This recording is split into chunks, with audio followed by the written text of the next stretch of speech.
안녕하세요. 동학개미TV의 안산개미 인사드리겠습니다. 제가 오늘 리뷰를 해볼 종목은요, 바로 이 바이오니아라고 하는 종목이 되겠습니다.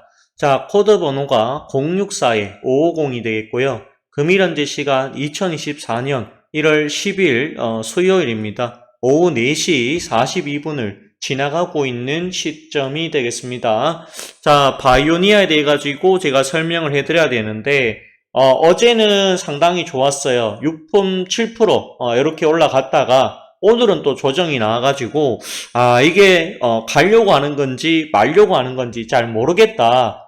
도대체 어떻게 움직이려는지 잘 모르겠다라고 하시는 분들이 꽤 많이 있는 것 같습니다. 하지만 요거 하나만 기억을 좀 해주시면 감사하겠습니다. 아무리 못해도 1월 18일까지는 가지고 가봐야 된다라고 하는 저의 개인적인 의견을 드립니다. 왜 그런지에 대해서 설명드리기 전에 구독과 좋아요 많이 눌러주십시오. 제가 조회수에 비해서 좋아요가 너무 적습니다. 좋아요를 많이 눌러주셔야 저도 영상 찍는데 힘이 된다. 그렇게 말씀드리겠습니다. 그게 뭐 돈 들어가는 것도 아니니까 힘든 것도 아니니까 1초, 2초만 클릭하시면 되니까요. 좋아요를 좀 많이 눌러주세요. 자, 그러면 바이오니아에 대해서 설명드리겠습니다. 바이오니아는 크게 세 가지 사업한다 말씀드렸고요. 첫 번째, 진단키트. 진단키트인데, 요게 이제 코로나라기보다는 좀 다양합니다. 분자 진단이고요. 분자 진단. 그러니까 코로나를 진단하는 것만 있는 게 아니라, 다른 부분도 있습니다. 뭐, 결핵이라든지, 제가 알기로는 다른 진단키트도 가지고 있습니다. 분자 진단해가지고, 이 유전자 검사하는 뭐, 요런 것도 있는 것으로 알고 있습니다. 두 번째는, 비의 날씬입니다. 비의 날씬이라고 하면, 사실은 이 다이어트, 이 보조식품, 요렇게 볼 수도 있는데, 쉽게 말해서 유산균입니다, 유산균. 유산균 판매를 하고 있죠. 실제로 이게 롯데 면세점에 들어가 있죠, 이미. 들어가 있는데, 롯데 면세점에서 이미 작년 12월에 초도 물량, 매진이라고 그랬습니다. 그만큼 비의 날씬이 잘 팔리고 있는데, 역시나 올해에도 비의 날씬이 잘 팔릴 가능성은 대단히 높다. 저는 그렇게 보고 있습니다. 그리고, 말도 많고 탈도 많은 세 번째가 바로 코스 메로나라고 하는 이 부분입니다. 이 부분은 정확하게 탈모, 화장품입니다. 치료제라고 생각하실 수도 있는데 치료제는 아니고요. 화장품이라고 그렇게 명시가 되어 있습니다. 화장품인데 기능성 화장품으로 등록 신청을 했습니다. 어디에? 우리 식약처에 신청을 했는데 식약처에서 거절을 합니다. 자, 왜 거절했을까라고 알아봤더니 이거는 치료제다, 치료제. 치료제. 화장품이 아니다. 요 이유로 거절합니다. 치료제라고 하면 임상, 1상, 2상, 그리고 3상 거쳐가지고 최종 평가까지 해서 승인받아라. 이런 이야기를 했다라고 하죠. 그렇기 때문에 이게 화장품으로 신청했는데 왜 식약처에는 치료제의 잣대를 들어서 이렇게 이야기를 하는 건지 모르겠다. 뭐 이렇게 이야기가 있었습니다. 그래서 바이오니아에서 식약처를 상대로 현재 소송을 진행하고 있죠. 진행하고 있는데 곧 1심의 결과가 나옵니다. 1심의 결과. 이 1심이 어떻게 될 거냐라고 물어봤을 때는 질 확률이 훨씬 더 높은 게 현실입니다. 왜냐하면 상대가 식약처죠. 이 식약처인데 왜냐하면 식약처가 9대1입니다. 승률이 90%예요. 결론적으로 얘기하면 10번 하면 9번은 다 이겼습니다. 근데 진 경우가 있느냐? 있습니다. 메디톡스와의 이 소송에서는 식약처가 졌습니다. 그래서 패소하는 바람에 식약처에서 이상해서 뭐죠? 항소하죠, 항소. 요렇게 보면 됩니다. 그래서 소를 제기해서 2심으로 간 그런 사태가 있기는 합니다. 그런 부분들이 있죠. 그런데 지금 현재 코스메로나라고 하는 부분은요. 이 식약처에서 거절하는 바람에 바이오니아 측에서는 해외 쪽에 길을 뚫었다라고 하는 사실이죠. 해외로 갔습니다. 어디로 갔을까요? 유럽으로 갔다라고 하는 사실이죠.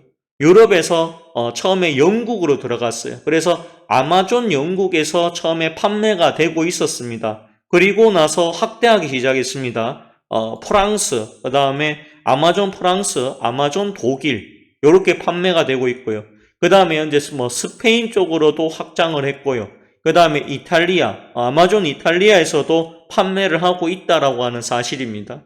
유럽 쪽에서 판매를 하고 있습니다. 근데 아직까지는 판매량이 조금은 저조하다라고 봐야 되겠죠. 왜냐하면 몇 개 팔렸는지 알 수가 없습니다. 왜냐하면 정확하게 집계해서 알려준 적이 바이오니아 측에서는 없었기 때문이다. 저는 그렇게 조금은 보고 있습니다. 보고 있는데 보고 있는데 근데 이 호스메로나 쪽은 분명한 사실은 시장이 자꾸 커지고 있다라고 하는 사실이죠. 왜냐하면 작년 12월에 일본에서 후생성이라고 합니다. 여기에서 인증을 받았다라고 하는 사실이죠. 인증을 받아서 현재 아마존 재팬이라고 해가지고 일본에서 판매가 이루어지고 있다라고 하는 사실입니다. 여기에 플러스 싱가포르에다 뭐입니까? 등록을 완료했다라고 하는 사실이고요. 호주에서도 등록이 되어 있습니다. 그래서 호주하고 싱가포르, 그러니까 동남아하고 호주에서도 현재 판매가 가능하다라고 하는 사실이죠. 다만 좀 아쉬운 부분, 아직까지 우리나라에서 판매를 못한다라고 하는 부분이죠. 바이오니아가 만든 바이오니아라고 하는 기업은 대전에 있습니다.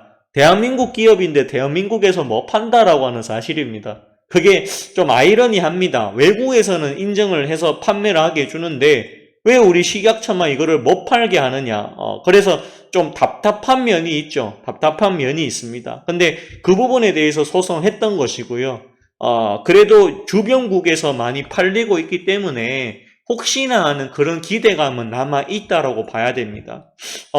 저는 개인적으로 1월 18일 날 좋은 결과가 나오기를 희망합니다. 만약에 좋은 결과가 나와서 자, 소송에서 이겼다. 이거 한마디면 제가 봤을 때는 4만 원을 강하게 돌파할 것이다. 거래량 나오면서 강하게 돌파할 것이다. 그렇게 됐을 때 현재 손실인 저희 종목이 플러스로 바뀔 가능성도 있습니다. 근데 이 가능성은 오로지 넷피셜입니다. 넷피셜. 저만의 넷피셜이고요.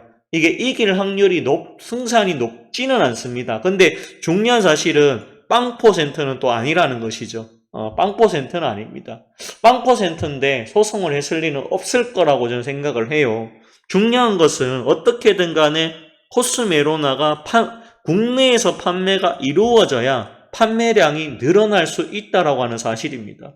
국내에서 인정을 못 받았는데 해외 쪽에서 아무리 많이 판다라고 할지라도 해외 쪽에 있는 사람들이 너거 나라에서는 못 파면서 왜 우리나라에서만 파냐? 이거 문제 있는 제품 아니냐? 이렇게 신뢰성에 대해서 문제를 삼을 수도 있는 부분이기 때문이죠. 그렇기 때문에 무엇보다 국내 판매 소송권에서 이겨야 되는 부분이 분명히 존재합니다. 그런데 결론적으로 말씀드리자면 그 이길 확률이 굉장히 희박하다라고 하는 사실이죠. 거의 10%밖에 안 되죠. 결론적으로 보자면 10%입니다. 그렇게 볼 수 있는데 그 10%에 정말로 기적이 일어난다면, 기적이죠. 거의 이긴다라고 하면 그 기적이 일어난다라고 하면 주가는 올라갈 수밖에 없을 것이다. 왜 그러냐면 이 종목이 여기서 여기까지 갔던 이유는 오로지 코스메로나 한계 때문이죠. 그런데 떨어진 이유가 뭡니까? 하나입니다. 이거 생각보다 잘 안 팔린다라고 하는 사실입니다. 왜 그렇습니까? 첫 번째, 비싸다. 비싸다. 가격이 비쌉니다. 여기에 문제가 있고요. 두 번째는 안전한 건 알겠어. 안전한 건 알겠는데 과연 이게 효과가 있냐? 이런 의문이 조금 들었고, 세 번째는 브랜드입니다. 브랜드 파워입니다. 브랜드 파워가 약합니다. 이게 뭔데? 라고 물어보시는 분들이 더 많고, 나는 이런 걸 들어본 적도 없다라고 하시는 분들이 더 많습니다. 맞죠? 그렇기 때문에 인지도 면에서 아직까지는 올라오지 못했다라고 하는 사실입니다. 하지만 분명한 사실은 바이오니아 측에서는 계속해서 국제 학술대회 뭐 이런 게 있으면 학회라든지 피부과 학회라든지 이런 것에 있으면 참가해가지고 현재 알리고 있는 부분은 맞습니다. 그런 부분이 있죠. 아직까지는 코스메로나가 적자가 나오고 있는 게 맞아요. 그래서 R&A 측에 보시면 여기 이제 3분기 재무제표가 있는데 매출이 5억 정도 잡혀 있어요. 근데 이게 코스메로나가 RNA 기술로 만들어진 것이죠. 그러면 우리가 대충 계산했을 때 한 5억 정도, 3분기에 5억 정도 나왔다라 저 보거든요. 그러면 영업이익이 당시에 마이너스 25억이 나왔어요. 손실이 요 정도 되는데 요게 만약에 4분기 한 10억 정도 된다. 그러면 요 손실이 뭐죠? 한 20억 정도로 낮아질 수도 있는 부분이겠죠. 저렇게 판단을 하고 있어요. 고정비가 있습니다. 이 고정비를 넘어가게 되면 수익으로 바뀌게 되는데 아직까지는 그 고정비를 넘지 못했던 것으로 보여집니다. 하지만 분명한 사실은 코스메로나에 대한 시장이 넓어지고 있다라고 하는 사실이죠. 우리가 수급 동향을 보실 건데요. 여기 보시면 어제는 기관 외국인의 매수로 주가가 제법 올라갔습니다. 하지만 오늘 또 조정이 나는데 개인만 매수를 했고 외국인 기관이 매도를 했죠. 근데 어제 삼고보다는 조금 덜 나왔다라고 판단을 합니다. 금융투자에서 매도를 좀 했고요. 그렇지만 보험, 사모펀드, 기타 법인, 그리고 연기금 이런 데서는 물량이 거의 나오지 않았습니다. 투신에서 팔긴 했지만 한 주는 파나 안 파나 차이가 없죠. 그렇기 때문에 투신의 물량도 나오지 않았어요. 그렇기 때문에 오늘 시장이 안 좋았기 때문에 잠시 밀린 것이고 내일 시장이 조금 좋아진다면 다시 상승 밑쪽으로 갈 확률이 더 높지 않을까. 왜냐하면 현재는 거의 바닥권입니다. 바닥권이고 빠질 자리도 크게 없어 보인다. 수익이 난 사람이 있어야 팔죠. 수익 난 사람이 거의 없습니다. 그렇게 말씀드리면서 저는 보유 의견 드리고 오늘 방송은 여기서 마감하도록 하겠습니다. 좋은 하루 되시고요. 저는 내일 또 브리핑 해드리도록 하겠습니다. 제가 좋아요 너무 적은데 좋아요 좀 많이 해주십시오. 거기 1초, 2초만 투자하시면 됩니다. 마치겠습니다. 감사합니다.